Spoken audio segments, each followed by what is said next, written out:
আসসালামু আলাইকুম সকলকে। আজকে হলো দশম রোজা, তো আমি এসেছি ক্লাস করতে এটিএফ ক্যাম্পাসে। তো চলুন আজকে আমি আপনাদেরকে কি ক্লাস করছি দেখাবো। বিসমিল্লাহির রহমানির রহিম। আশা করি সকলে ভালো আছেন। আমি প্রতি রমজানে সহিহ বুখারী থেকে আমি কয়েকটি হাদিস আপনাদেরকে শোনানোর চেষ্টা করব। তো আমি পড়ছি সহিহ বুখারী থেকে। তো প্রথম অধ্যায়ে বলা হয়েছে যে আল্লাহর রাসূল সাল্লাল্লাহু আলাইহি ওয়াসাল্লাম এর প্রতি কিভাবে ওহী শুরু হয়েছিল। এই মর্মে আল্লাহ তাআলার বাণী সূরা আল নিসা 4/163। নিশ্চয়ই আমি আপনার প্রতি সেরূপই ওয়াহি প্রেরণ করেছি যেরূপ নূহ ও তার পরবর্তী নবীদের উপর ওয়াহি প্রেরণ করেছিলাম। তো আমি পড়ছি সহিহ বুখারীর প্রথম হাদিস। আলকামা ইবনু ওয়াক্কাস আলী লাইসি রহমতুল্লাহ হতে বর্ণিত, আমি ওমর ইবনু খত্তাব রাদিয়াল্লাহু তাআলা আনহুকে মিম্বারের উপর দাঁড়িয়ে বলতে শুনেছি, আমি আল্লাহ রাসূল সাল্লাল্লাহু আলাইহি ওয়াসাল্লামকে বলতে শুনেছি, কাজের প্রাপ্য হবে নিয়ত অনুযায়ী, আর মানুষ তার নিয়ত অনুযায়ী প্রতিফল পাবে।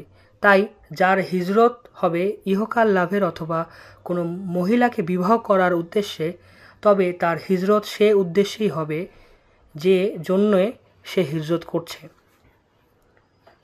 তো প্রথম হাদিস থেকে আমরা জানি যে সকল কাজের প্রাপ্য আমরা পাবো নিয়ত অনুযায়ী।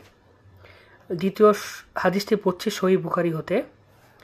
উম্মুল মুমিনিন আয়েশা রাদিয়াল্লাহু তাআলা আনহা হতে বর্ণিত, হারিস ইবনু হিশাম রাদিয়াল্লাহু তাআলা আনহু আল্লাহ রাসূল সাল্লাল্লাহু আলাইহি ওয়াসাল্লামকে জিজ্ঞাসা করলেন, হে আল্লাহ রাসূল, আপনার নিকট ওয়াহি কীরূপে আসে?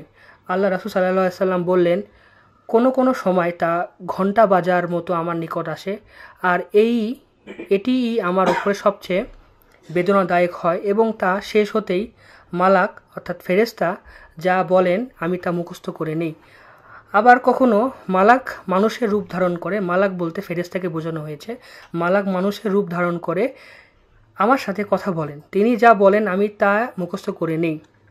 আয়েশা রাদিয়াল্লাহু তাআলা আনহা বলেন, আমি তীব্র শীতের সময় ওয়াহি নাজিলরত অবস্থায় তাকে দেখেছি। ওয়াহি শেষ হলেই তার ললাট ঠোঁটে ঘাম ঝরে পড়ত। এটি ছিল দ্বিতীয় হাদিস।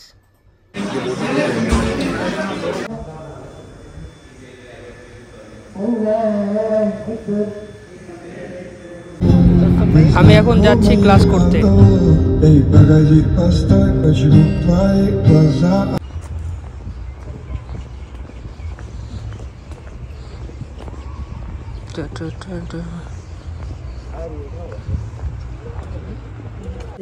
लंग एब्सेस में क्या हो रहा है? लंग एब्सेस होता है बिकॉज ऑफ कोई भी इंफेक्शन। गाइस कभी भी एब्सेस